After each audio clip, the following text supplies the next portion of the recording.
The knock came just before midnight. "The Holy Father has asked for you," Monsignor Ventresca said, his voice trembling with an emotion Elias could not place. "He is very sick, and he is asking for you by name." No cardinals, no cameras, just one final, whispered request shared in the solemn hush between a dying pope and the only guard he ever truly trusted. But what exactly did Pope Francis say in those last sacred moments? Before we reveal that, press the subscribe button and tell us in the comments where in the world you are watching from. Now let us begin. Lance Corporal Elias Koenig had been preparing for another quiet night shift in the barracks of the Pontifical Swiss Guard when the sound broke the stillness, 3 firm knocks echoing through the ancient stone corridor. When he opened the heavy wooden door, Monsignor Ventresca stood bathed in dim torchlight. The Pope's longtime personal secretary, usually composed behind a veil of Vatican restraint, wore an expression Elias had seen only once before, years ago at the funeral of a fellow guard. It was genuine sorrow. "The Holy Father has asked for you," he repeated, barely more than a whisper. Elias felt a sudden constriction in his chest. No questions came. In the guard, you learn to obey first, wonder later. But deep inside, he already knew. Whispers had spread like smoke through the sacred halls for days. Pope Francis was fading. His public appearances had stopped. Quiet preparations had begun. But this, to be summoned by name at this hour? This was no duty shift.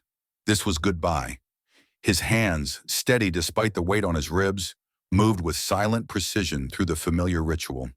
Tunic buttoned, sword belt fastened, breastplate aligned just so across his chest. As he pulled on his white gloves, his fingertips brushed against a familiar object in the lining of his jacket. A small wooden rosary, gifted to him years ago by Pope Francis after one of their first private talks. He had carried it every day since, hidden, but always with him. Ventresca waited without a word as Elias tucked his helmet under his arm. When ready, he gave a single nod, and together they moved into the silent corridors of the barracks. Outside, the night held its breath. The vast courtyard lay in eerie stillness. St. Peter's Square stood deserted, the grand colonnades embracing only shadow and memory.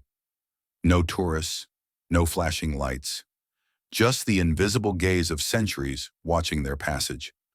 They entered the Apostolic Palace through a side entrance rarely used.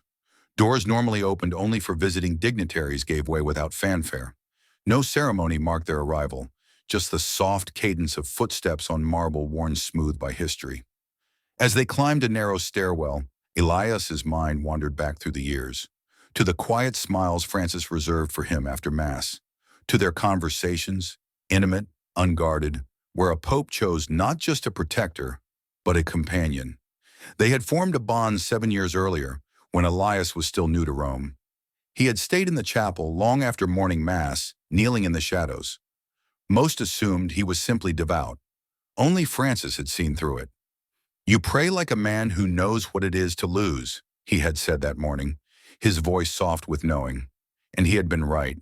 Elias had grown up in the Swiss canton of Uri, the youngest of 3 brothers. He was the only one to survive the avalanche that had taken not only his family, but half his village. Grief had hollowed him out, then refilled the emptiness with discipline and resolve.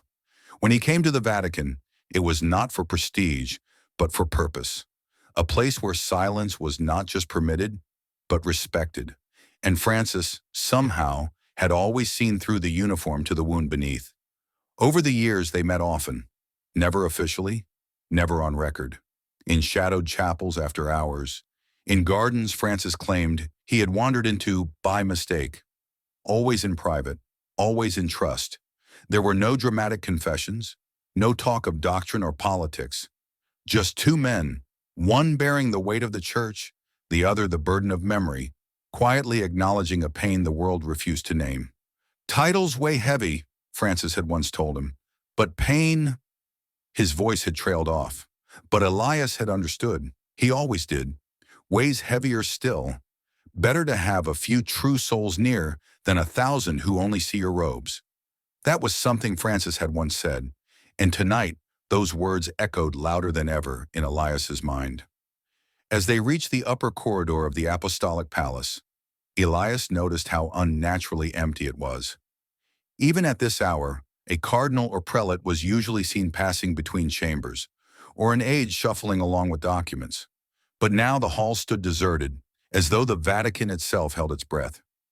Ventresca slowed as they approached a modest wooden door, not the ornate entryway leading to the papal apartments, but a simpler,